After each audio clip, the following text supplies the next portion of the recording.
Great that you're watching a new video from AutoRAI.nl. My name is Bart, and today I'm presenting to you the revamped Ford Kuga. And that's an important model for Ford because when we look at the Dutch market, then the Focus, Kuga and Puma are particularly popular. And this is the revamped Ford Kuga. It has a different front, a slightly different tailgate, and slightly different rear lights. And this version is particularly popular because this is the Ford Kuga Active X version. You could say it's a Ford Kuga with mud boots. And in this video, I'm going to tell you more about this version, but I will also put all the versions, so the Titanium, the ST line, and this Active X next to each other, because then you'll have a clear picture of the exact differences. I'm really looking forward to it. Let's get started with this video. Here we go.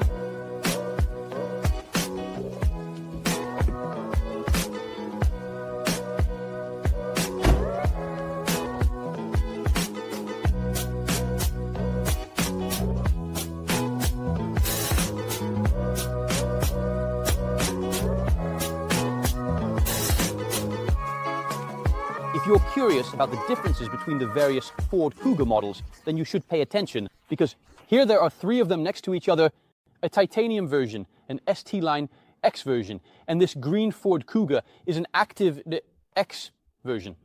So what are the differences between these three models? And then let's start with this Ford Kuga Titanium version. That's on 18 inches, light alloy, and it looks a bit more understated compared to the ST line and the Active version. You could even call it plain. But even so, this car can still be quite interesting. But my gut feeling tells me that most people are still going to choose an ST line or an Active. And just an important difference between this Titanium and the ST line and Active versions: this Titanium has a chrome strip running here. And with the ST line and Active, that's an LED strip. Yes, then this entire strip is illuminated. And that makes the Kuga stand out even more. If you are a fan of sportiness, then you should definitely take this ST line of the Ford Kuga. That really stands out, has red brake calipers, but also features a sportier front bumper, sportier front and rear bumpers, and this ST line also has a specific grille finish here at the front. And of course, an important feature of the updated Ford Kuga is that the blue oval is now nicely prominent in view in that grille. But what if you're craving more adventure? Then Ford has something for you. Because take a look, this is the Ford Kuga Active. In this case, the Active X version, the more rugged brother in the Kuga lineup. And it also has a specific grille finish that looks nice. Skid plate, both at the front and the back. Specific wheels. And the suspension of this Active variant is also raised. And of course, all of this is to emphasize the more robust, let's say more adventurous character of this version. And this color really stands out here.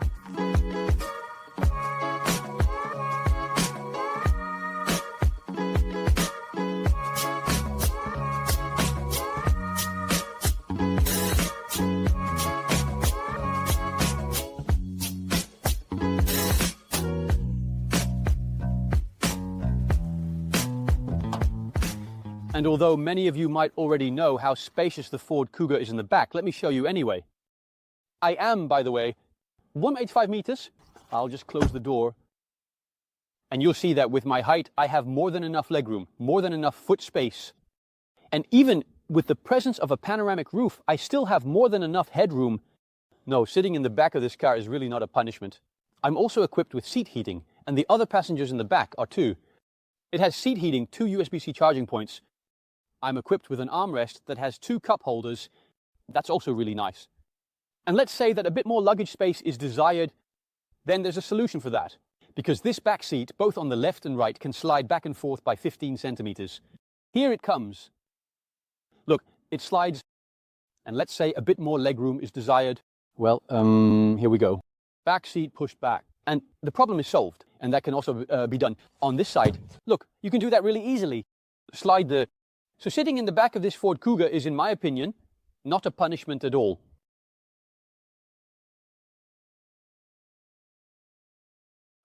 An important part of the facelift of the Ford Kuga is the updated interior.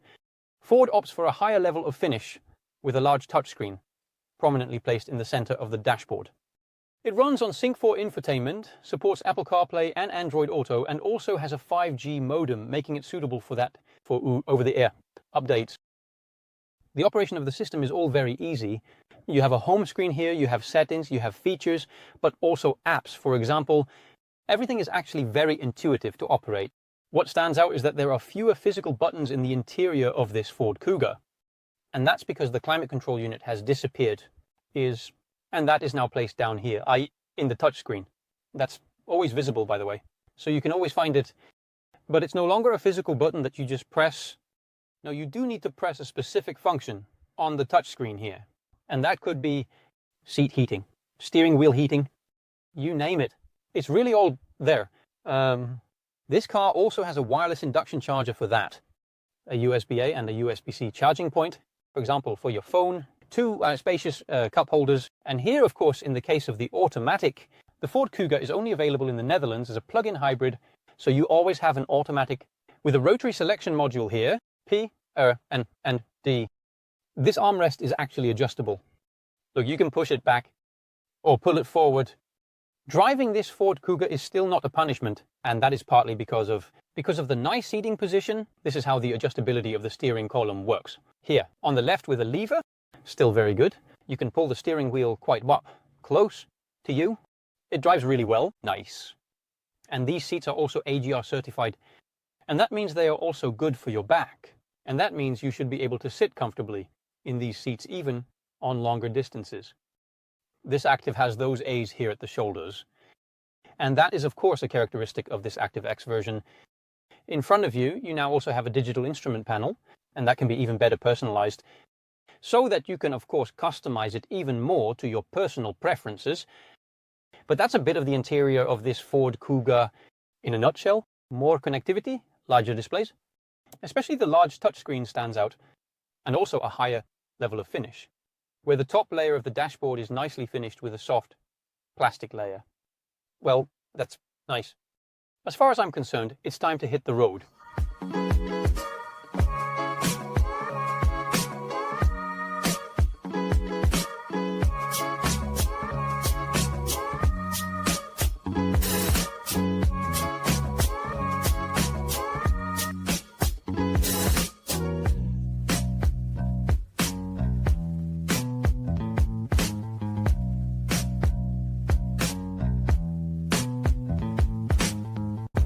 So we're on the road in the updated Ford Kuga, and it's only available in the Netherlands as a plug-in hybrid.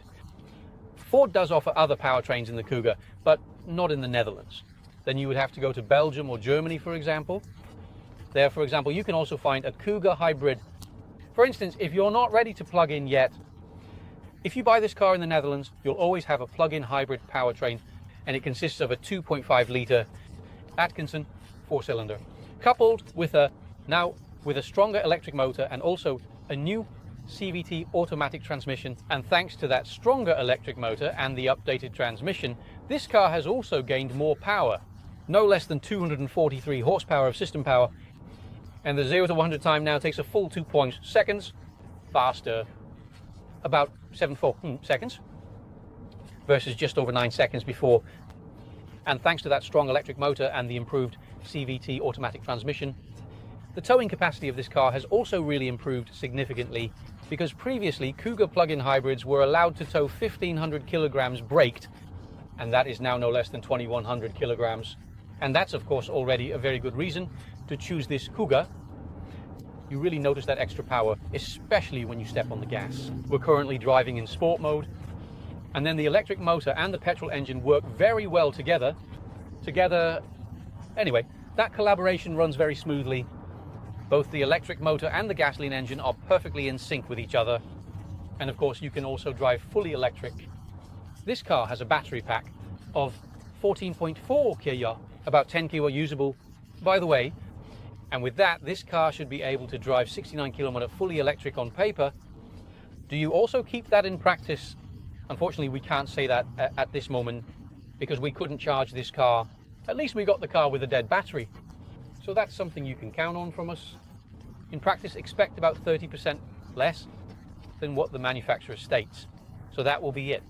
About 50 kilometers. But if you drive very economically, it could very well be that you can drive over 90 kilometers fully electric with this plug-in hybrid Kuga. Well, driving is still a joy.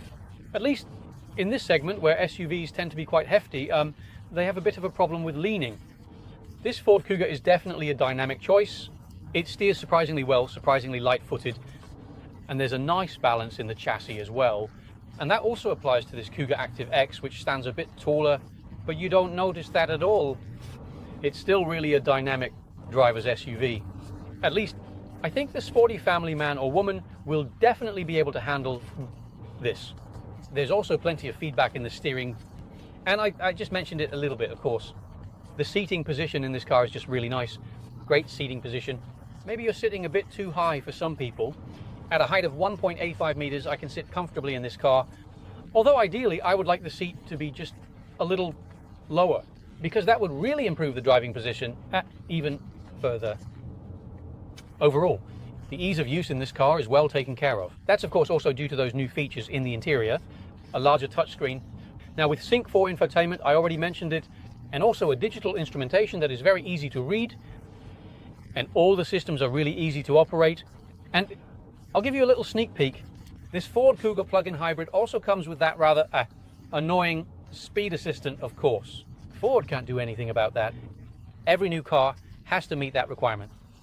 Here's a free tip from us. If you want to turn that off quickly, hold the limiter button. Just hold it down. Then a bar will fill up on the screen. Hold to turn off the speed warning, and you'll be rid of that annoying beeping. You do have to do that every time you start this car, but it's really just a matter of holding the button down and you'll be completely free of it. Relieved, and that also applies to the lane assist. Here on the steering wheel, there's a button under the distance monitoring of the adaptive cruise control. Just hold it down and that lane assist is gone too. It's very good that this can be arranged so quickly without you having to dive into that infotainment system to turn everything off. So in this Ford Kuga, you really don't have to do that at all. We're driving in Belgium, in the Ardennes, always a very beautiful area. But I have to admit, this area is also somewhat characterized by very bad roads. And I mean, I have nothing against Belgium, but man, oh man, what are the roads like here? Sometimes it's really terrible.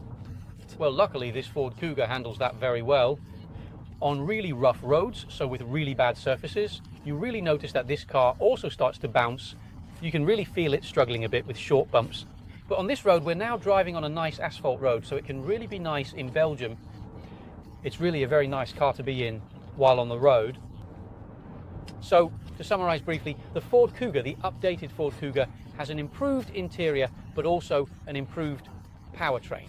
And especially the latter sounds like music to the ears, because it is faster and therefore also has higher braking, towing capacity. And I think that's really good for many people. News. Do you have any questions about this Ford Kuga? Feel free to ask it in the comments below this video, then we'll go into that in detail. Did you like this video? Then give this video a well-known thumbs up, and don't forget to subscribe to our YouTube channel. That makes us very happy. For now, thank you very much for watching, and see you in the next video. Hi.